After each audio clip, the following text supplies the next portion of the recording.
ప్రాణం మన శరీర తత్వాన్ని బట్టి ఎక్కువ భాగం మనలో రసాలను, ద్రవాలను చేయడంలోనే ఖర్చు అయిపోతూ ఉంటుంది. ఎందుకు అంటే శరీరం యొక్క బరువును చూస్తే అందులో 100కు 80% ఈ ద్రవ పదార్థాల యొక్క బరువే. ఇంకా మిగిలింది పృథ్వీతత్వం యొక్క బరువు. అంటే శ్వాస లోపలికి వెళ్ళి ఇది పంచ ప్రాణములుగా విభజింపబడటమే కాకుండా మళ్ళీ ఇంకో పంచ ఉపప్రాణములుగా మన చేతనావస్థలోని శరీరం యొక్క చర్యలను నియమించడానికి ఉపయోగిస్తుంది. ఆ ప్రాణాలను నాగ, కూర్మ, దేవదత్త, ధనంజయ అని అంటారు. అది కాకుండా మళ్ళీ 6 కృత్యములు చేయడానికి అస్థి, జిహ్వ, ఆలుంబున మొదలైన నాడులకు ఈ ప్రాణము ఖర్చు అవుతుంది. అంటే మనం జాగృతావస్థలో ఉన్నప్పుడు ఈ ప్రాణము ఖర్చు అవుతుంది. మనం జాగ్రత్తావస్థలో ఉన్నప్పుడు ఈ ప్రాణం 16 కలలుగా విభజింపబడి శరీరంలో 16 రకాల చర్యలను చేస్తుంది. ఇది నామరూపాత్మకమైన శరీరాన్ని పరిణామయుతంగా చేయడానికి తోడ్పడుతుంది. జగత్ ప్రాణాన్ని నాసికాపుటముల ద్వారా లోపలికి తీసుకుని వెళితే అది 5 ప్రాణములు, 5 ఉపప్రాణాలు. మరి 6 నాడులయందు మన శరీరం యొక్క బహిర అంతర చర్యలు అన్నింటినీ నియమించడానికి తన జీవితాన్ని త్యాగము చేస్తుంది. ఆ కారణం వలన ప్రాణాన్ని గాయత్రి అన్నారు. గాయం అంటే అధర్వణ వేదంలో శరీరము అనే అర్థం.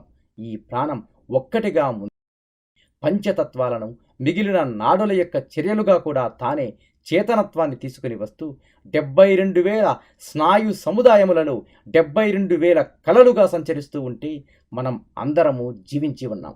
అయితే ప్రాణ సాధన చేసేటప్పుడు వాతము, పిత్తము, కఫము, ఉష్ణము ఈ రకమైన తత్వములు ఎక్కువ అవడం వలన జల సంబంధిత ప్రాణం కొట్టుమిట్టాడడం చేత మణిపూరం దగ్గర మొదట రోగము ప్రారంభమవుతుంది. అంటే బొడ్డు దగ్గర అక్కడ ప్రాణం సరిగ్గా ఆడుతూ ఉంటే జీర్ణకోశం సరిగ్గా ఉంటుంది. సాధనలో ఈ భౌతికమైన శరీరం యొక్క ప్రాణం యొక్క సమారాహ స్వరూపంగా భావించుకొని మనం మనోప్రాణ దుష్టులను నియమించుకోవాలి. ఈ మనోప్రాణ దుష్టులు ఉన్నంత వరకే మన చైతన్యం. అది లేకపోతే శరీరము శవప్రాయం. నువ్వు శ్వాసను శూన్యకం చేసినా కూడా శరీరం బతికే ఉంటుంది. ఎందుకు? నీలో ముఖ్య ప్రాణం అనేది ఉంది. దాని పేరు సుషుమ్న. అది సరిగా రగిలి ఉంటే మిగిలిన ఈ బహిరమైన ప్రాణం యొక్క తత్వాలను అన్నింటినీ చక్కగా దారిలో పెడుతుంది. అంతేకాదు ఈ మొత్తం ప్రాణాలలో అనశ్వరమైనది ఒక్క ఊదాన వాయువు మాత్రమే. మిగిలిన సర్వ ప్రాణాలు కూడా నశ్వర శరీరాన్ని నిర్మించి అందులోనే నశ్వరము అవుతాయి. ఆ ప్రాణములు ఊదాన ప్రాణం అనబడే ప్రాణ, ఆపాన, వ్యాన సమానములు నాగ, కూర్మ, కృకర, దేవదత్త, ధనుంజయములు, అస్థి, జిహ్వ, ఆలంబున మొదలైన వాటి నుంచి తప్పించితే అది మనలో ఉన్న ఆత్మను రగిలింపజేస్తుంది. ఆ కారణం వలన శరీరమంతా నియమించబడుతుంది. ఆ తర్వాత ఈ శరీరం ఎక్కువ కాలం నిలవడానికి కూడా సాధ్యమూ అవుతుంది. అందువలన ప్రతి యోగి ధ్యానంలోకి వెళ్ళబోయే సమయంలో ఈ ప్రాణ సాధనను తప్పకుండా చేయాలి. మనలో ఈ 16 మాత్రమే కాకుండా ఇంకా 36 తత్వాలు కూడా ఈ ప్రాణం చేత నిర్మించబడి ఉన్నాయి. అది కాకుండా నవధాతువులు కూడా నిక్షిప్తంగా ఈ శరీరం యందు తయారవుతున్నాయి. ఇంత గొప్ప విషయం ప్రాణం యొక్క రహస్యం. అది లేకపోతే మనం ఎందుకు కూడా పనికిరాము. ఈ ప్రాణం తిరిగినంతసేపే మన అహంకారము, గొప్పదనము, లేక మనకి మనం కించపరుచుకునే తక్కువతనము, మాన అవమానాలు, రాగద్వేషాలు, అరిషడ్వర్గాలు ఇవి అన్నీ కూడా ప్రాణంగా ఈ శరీరంలో తిరుగుతూ అన్నరసములో అన్నరసమై, ప్రాణం ఎందు ప్రాణమై, వాయువు ఎందు వాయువై, జలం ఎందు జలమై, పృథ్వీతత్వం ఎందు పృథ్వీ ఇలా తనని తాను విభజించుకొని ఇదే విశ్వప్రాణం తనని తాను హింసించుకోవాలి. సహస్రనామంలో శ్రీమత్ సింహాసనేశ్వరి అన్న నామం ఈ అర్థాన్నే చెబుతుంది. అక్కడ సింహాసనం కాదు, హింసాసనం. హింస అంటే ఆ విశ్వప్రాణం ఆకాశతత్వం అయిన పరమ నిర్మలమైనటువంటి నిర్లేపమైనటువంటి ఆ ప్రాణం చివరకు మాయగా మారి నామరూపాత్మకమైన శరీరానికి ఆలంబనము, జీవనము అవుతుంది. అందువల్ల మనం ప్రాణాన్ని పూజించాలి. మనం ప్రాణాన్ని వ్యర్థం చేస్తాం. అనవసరమైన ఆలోచనలతో, రాగద్వేషాలతో, భయాలతో ఈ విధంగా కామ, క్రోధ, లోభ, మోహ, మద, మాత్సర్య, దర్ప, దంభ, అభిమాన, అహంకార మొదలైన అన్నింటినీ మన ప్రాణాలని పూజించడానికి బదులుగా ఈ అహంకారం, ఈ దైవాన్ని, హింసిస్తుంది. అయితే మన దృష్టిలో హింసయే కానీ ఆ హింస ఈశ్వరేచ్ఛ. ఆ కారణం వలన నామరూపాత్మకం దేనిని సృష్టించవలసి వచ్చినప్పటికీ అపురూపమైన ఆ అనంత పరంజ్యోతి తనను తాను ఎంతగానో హింసించుకొని కలలు అంటే భాగములుగా చీల్చుకొని అది ఆకాశమై, అది వాయువై, అది అగ్ని అయి, జలమై, పృథ్వీ అయి, ఓషధులై, జీవములై, స్థానువులై, జడములై, చైతన్యమై, అణువులై, ద్వి అణువులై, త్రి అణువులై అనంతంగా నిండి ఉంటే ఈ సృష్టి నడుస్తుంది.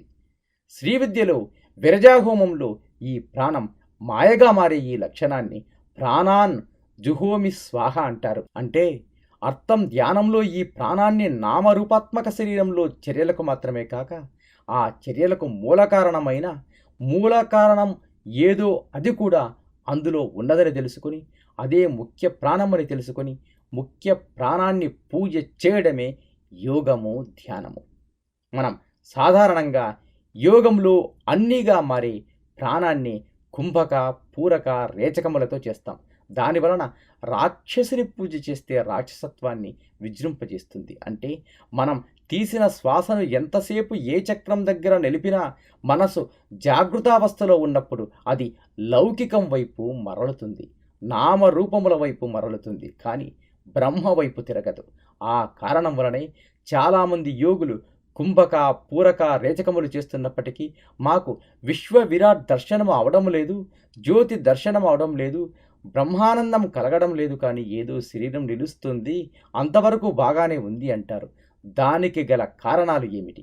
ఈ సాధన దాహక, పావక, పాపక, శోషక, శూన్యకం అనేవి యోగంలో ఉన్నాయి. వాటిని కూడా ప్రవేశపెట్టి ఈ ప్రాణం భౌతిక వస్తువుగా మారకుండా, భావ వస్తువుగా మారకుండా ఇది అభావంగా, అరూపంగా, అవస్తువుగా, అనశ్వరంగా ఉండేటటువంటి ఆ ప్రాణాన్ని బయటకు తీయాలి. అంటే మనం బంగారపు గనిలోకి వెళితే ఒక పుట్టెడు మట్టిని తీస్తే అందులో 4-5 చిన్న బంగారం కనిపిస్తుంది అన్నట్టు, అలాగే మనం ఈ ప్రాణమనబడే మట్టిలో నుంచి ముఖ్య ప్రాణం అనే బంగారం బయటకు తీయడానికి చాలా శ్రమ చేయాలి. అలా శ్రమించడమే యోగం యొక్క లక్షణం. అది కేవలం కుంభక, పూరక, రేచకాలతో సాధ్యము కాదు.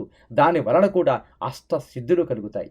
శరీరం చాలా కాలం నిలుస్తుంది, కానీ శరీరం ఉండగా చూడవలసినటువంటి చూపుకే కారణమైన చూపుని అమనోవాగభి వేద్యమైన విధంగా సమాధి స్థితికి వెళ్ళడానికి శూన్యకం ఎంతో అవసరం. ఇది ఆ మట్టిని అంతా జల్లించి అందులో నుండి బంగారు మొలకలను తీస్తుంది.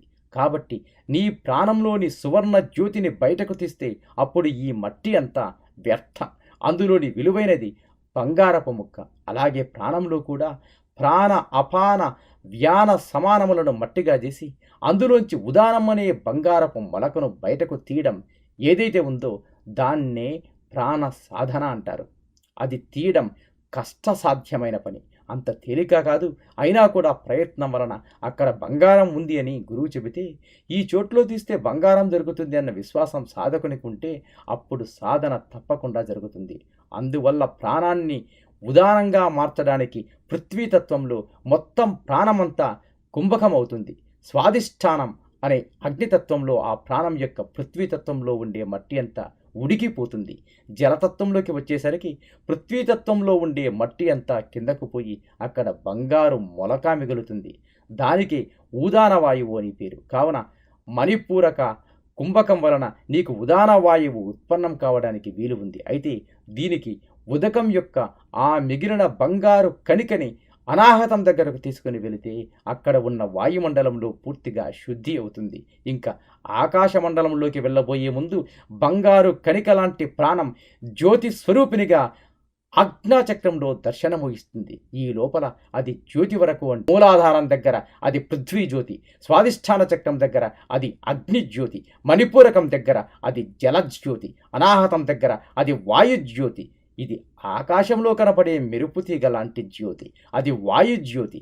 ఆ తరువాత అది అజ్ఞాచక్రంలో 3వ కన్నగా నీ ఆత్మస్వరూపంగా దర్శనము ఇస్తుంది. మీ BVS